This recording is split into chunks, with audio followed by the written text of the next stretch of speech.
Azhar yang memegang nombor matrik A182634. Dalam video ini, saya ingin menerangkan tentang pengenalan Tauhid dan kaitannya berkenaan dengan dakwah.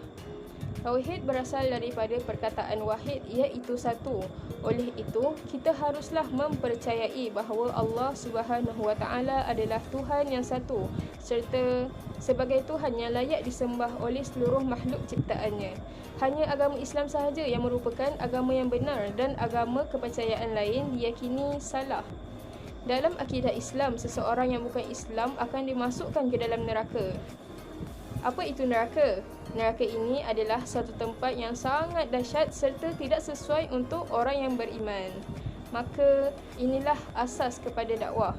Sebagai orang yang beriman kepada Allah Subhanahu Wa Taala, kita haruslah berusaha menyelamatkan umat manusia pada akhir zaman ini daripada kebatilan dan kesesatan, kerana mereka yang terjerumus ke lembah kebatilan ini akan mendapat kerugian yang amat dahsyat di akhirat kelak.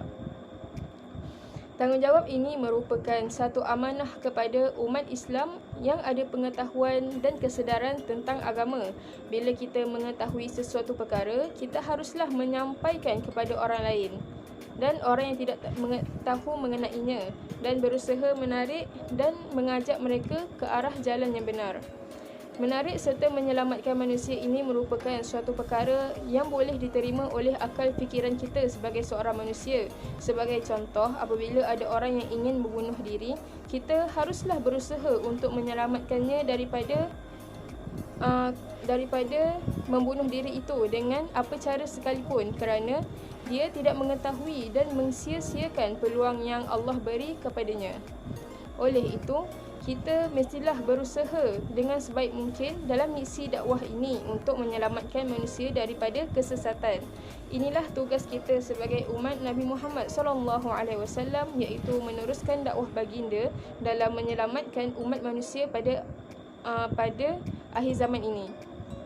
Orang yang meyakini bahawa Islam adalah suatu agama yang benar bukan bermaksud orang itu bendul, ikut je orang lain buat. Tapi bila sebut pasal agama, Al-Quran, dakwah, itu semua adalah berdasarkan bukti dan fakta yang benar lagi nyata. Jadi, kita haruslah mendakwa bahawa Islam adalah suatu agama yang benar lagi betul. Al-Islam dinul haq. Di dalam surah Ali Imran ada menyatakan bahawa mana-mana orang yang menjadikan selain Islam sebagai agama, maka dia tidak akan diterima dan tergolong dalam golongan orang yang rugi. Di sinilah datangnya usaha dakwah untuk menyelamatkan umat manusia ini daripada sebarang kejahilan. Dakwah ini bukanlah mudah kerana ia perlu berhadapan dengan semua orang. Zaman sekarang ni, buat baik orang marah, buat jahat pun orang marah. Sebab apa? Sebab apabila kita buat sebarang kebaikan, kita akan berhadapan dengan orang yang tidak suka kita dan menganggap kita memaksa mereka dan sebagainya.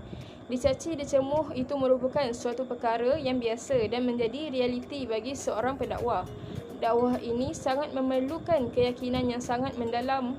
Yang mendorong dakwah ini adalah keyakinan kepada Allah Subhanahu Wa Taala. Kerana lagi kuat keyakinan kepada Allah, maka kuatlah tauhid seseorang. Lagi kuat tauhid seseorang, maka lagi kuatlah keyakinannya untuk melakukan dakwah.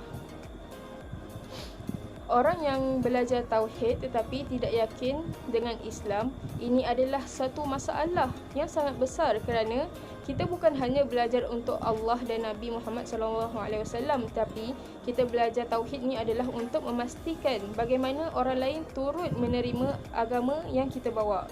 Analoginya seperti kita bagi telefon baru kepada seseorang, tapi dia tidak mahu. Lepas tu kita cakap kat dia, apalah orang ni tidak mahu terima sesuatu yang terbaik untuk dirinya. Mungkin dia tidak tahu dan tidak ada kesedaran mengenainya. Maka kita haruslah berusaha menyampaikan kepadanya. Di sinilah kita menyebut Islam adalah satu-satunya agama yang betul, dan tauhid itu yang akan memandu kita melaksanakan usaha dakwah. Dakwah ini bukanlah ekstrim. Dakwah ini ialah menyeru dan mengajak kita kepada kebaikan dengan cara yang berhemah, bukan dengan cara memaksa-maksa manusia untuk memeluk agama Islam. Oleh itu, orang yang belajar tauhid tetapi tidak diikuti dengan dakwah, maka akan berlakulah kelompongan yang sangat besar kerana dakwah ini berasal daripada tauhid itu sendiri.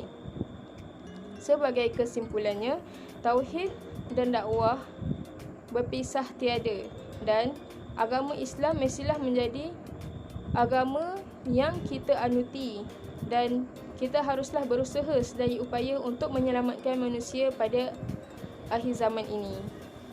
Sekian saja daripada saya. Wallahu a'lam.